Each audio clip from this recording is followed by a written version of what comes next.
Railway का जो paper पर देख लिया जाए कि 22,500 की सैलरी ये लोग सिग्नेचर करवाते हैं कि नहीं, परंतु आज की डेट में 15,000 क्यों? जो अपनी अधिकार की मांग करते हैं उसे निकाल दिया जाता है कार्य। कोई फैसिलिटी हम सबको जो होता है ना, कोई फैसिलिटी नहीं है रेलवे से मिल रहा है। जो दिया हुआ है कॉन्ट्रैक्ट में उसको साइन हुआ है वो नहीं दे रहे हैं। पेमेंट मांगे तो उस दिन से फिर मार्च के बाद से हमको ड्यूटी नहीं दिया गया और निष्कासित कर दिया गया।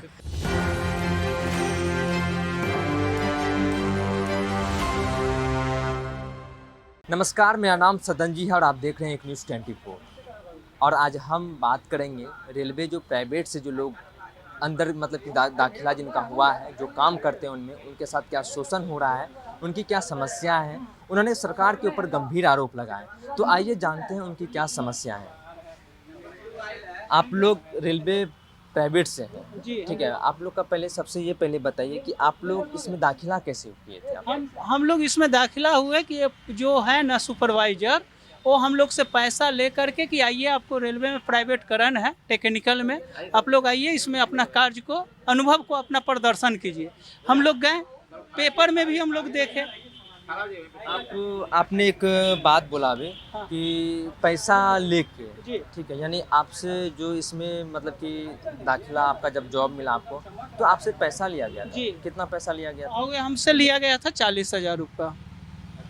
तो ये 40,000 रुपया लेकर तब आपको जॉब दिया गया? जी, तब मुझे जॉब दिया। तो ये पूरी समस्या को आप बताइए कि आपके साथ क्या अभी हो रहा है और क्या आपकी जो मूलभूत समस्या है उसके बारे में बताइए। हम लोगों की मूलभूत समस्या है कि हम लोगों का बेसिक सैलरी जो हुई रेलवे की तरफ से 22,500 निर्धारित की गई है, परंतु ठेकेदार जो हम लोगों को 15,000 रुपये ही सैलरी देती है और बार बार ये ठेकेदार अपने नाम को चेंज करके और ये हम लोगों को लेते ठेका ले करके और हम लोगों का सैलरी कम कर देती है। इससे पहले जो हम लोगों के पास में जो था ठेकेदार, पहले कॉमिन्स था, वो कैसे 2005-6 में कैसे 80 रुपये घंटा हम लोगों को देती थी। आज महंगाई दर बढ़ रही है किंतु ठेकेदार का पैसा घट रहा है।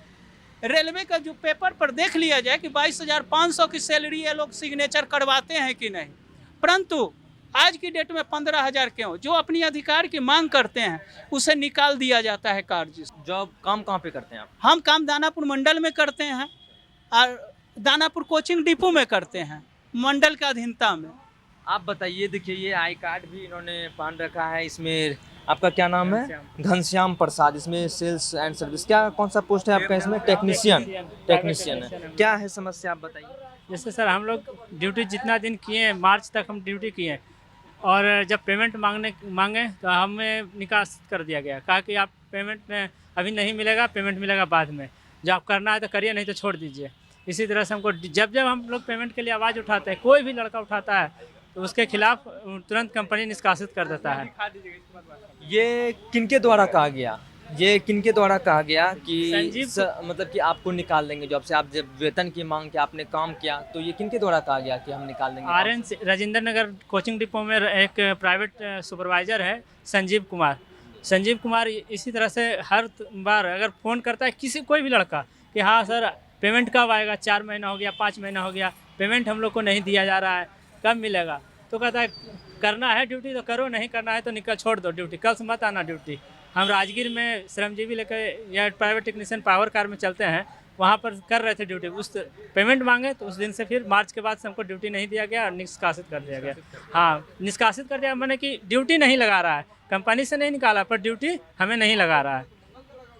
आप साफ तौर पर देख सकते हैं ये क्या है, ये ईस्ट सेंट्रल रेलवे का ये इनका गला में ये कार्ड है। क्या नाम हुआ आपका? सुनील कुमार मंडल। आप कौन से पोस्ट पर? टेक्नीशियन। आप भी टेक्नीशियन है। क्या है आपकी समस्या, आप बताइए। सबको पेमेंट नहीं दिया जा रहा है, नहीं कोई पीएफ मिल रहा है, नहीं मेडिकल, तीनों में से कुछ नहीं दिया जा रहा है। कोई फैसिलिटी हम सबको जो होता है ना, कोई फैसिलिटी नहीं है रेलवे से मिल रहा है। जो दिया हुआ है कॉन्ट्रैक्ट में उसको साइन हुआ है वो नहीं दे रहे हैं हम सबको।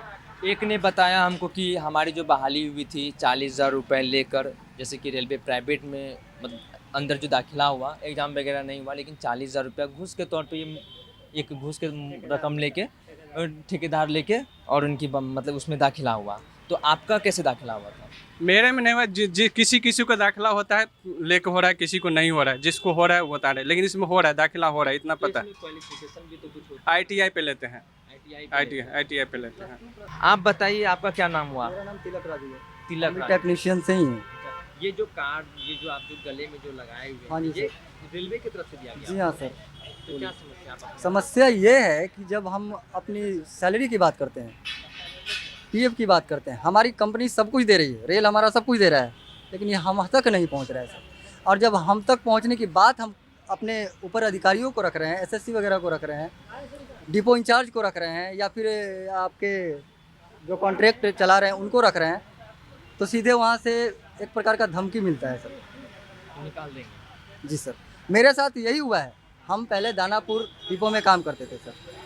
दानापुर डिपो में हुआ ऐसा कि जैसे कोई भी चीज़, जैसे हम कोई कोच लेके हमको भेजा गया, गाड़ी लेके भेजा गया, जो आप देंगे सर उसी को हम मैनेज करके लेके जाएंगे, ठीक है। जो आप हमें देते हैं बना के तैयार करके वही हम लेके जाते हैं। बाकी रास्ते में रनिंग में हमारा जो कुछ भी होता है हम लोग देखते हैं, करते हैं, बनाते हैं। काम क्या है आपका? जैसे काम है हमको इलेक्ट्रिक सप्लाई देना, यानी जो रेलवे पूरे कोच में पावर कार से, जनरेटर पावर कार से पूरे कोच में लाइन सप्लाई करने के लिए हमारे एक ट्रेन जो भी है आपका, जो ट्रेन फिक्स है, अगर दिल्ली जाना है तो दिल्ली से जब तक वो आ नहीं जाती तब तक हमारा ड्यूटी फिक्स है उसमें। यानी रेलवे में जो कर्मचारी जो होते हैं, ठीक है, उन्हीं की तरह आपका भी जी हाँ, ड्यूटी है? सेम ड्यूटी है सर। अच्छा, तो अभी आपका सैलरी कितना मिल रहा है? अभी हमें मिल रहा है सर 15,000 रुपये 6 महीना के बाद। एक ने हमें बताया कि सैलरी ऊपर से कुछ और होता है। सैलरी हमारा सर एक्चुअली बेसिक सैलरी जो है कंपनी से हमारा 22,500 रुपये का है, पेपर पे है सर। कितना है? 22,500 रुपये मंथली का? मंथली का सर, एक लड़के का। एक लड़का? जी हाँ सर। और ऐसे हमारे यहाँ करीब 200 भाई होंगे, 200 भाई हमारे ऐसे हैं जो कि इस चीज़ में पिछते जा रहे हैं, और कोई भी ऐसा नहीं है कि इससे नहीं, मतलब ये है वंचित है, तो नहीं है। सब कुछ है, सब कोई है ऐसे। तो अब तक सैलरी 12,000 कितना आता है सैलरी आप तक? 15,000 सर 15,000 रुपये, यानी बीच में ये 7,500 रुपये गए। गायब है सर। और इसका अगर आप जानकारी प्राप्त करना भी चाहेंगे तो कहीं से मिल नहीं सकता। ये आप क्या दिखा रहे हैं? ये मैं दिखाना चाह रहा हूँ कि देखिए, हम प्रधानमंत्री को भी लिख करके भेजे हैं, प्रधानमंत्री कार्यालय का है, यहाँ पे स्पीड पोस्ट के जरिए भेजे हैं, किंतु कहीं से कोई सुनवाई नहीं हो रही है। कारण कि गुजरात की कंपनी है, गुजरात की प्रधानमंत्री है, सुनेगा कौन? ये तो आप एक आरोप तो लगाना आरोप लगने वाले एक सबूत है, सबूत है भैया, सबूत है। ये आप किसको मेल किए या फिर स्पीड पोस्ट स्पीड पोस्ट किए किसको? प्रधानमंत्री कार्यालय को कुछ सुनवाई नहीं है। 6 महीने 3 महीना हो गया लेकिन कोई सुनवाई नहीं है। जब प्रधानमंत्री कार्यालय से सुनवाई होती तो ऐसा होता नहीं हम लोगों के साथ। आप बताइए क्या समस्या है?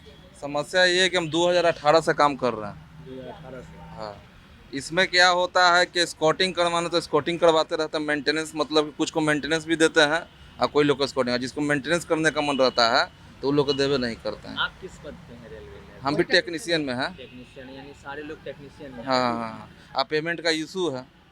आप साफ तौर पर सुन रहे थे, ये प्राइवेट से रेलवे में इनका दाखिला हुआ है। कुछ लोग कुछ इनसे पैसा भी लेके इनको प्राइवेट में एंट्री कराया गया है, और इनका समस्या ये है कि इनकी जो सैलरी 22,000 रुपया, ऊपर से 22,500 रुपया आता है सैलरी, इन तक आते आते 15,000 रुपया मिलता है। जब ये सैलरी की मांग करते हैं तो इनको निष्कासित कर दिया जाता है या बैठा दिया जाता है, इनको सैलरी नहीं दिया जाता है।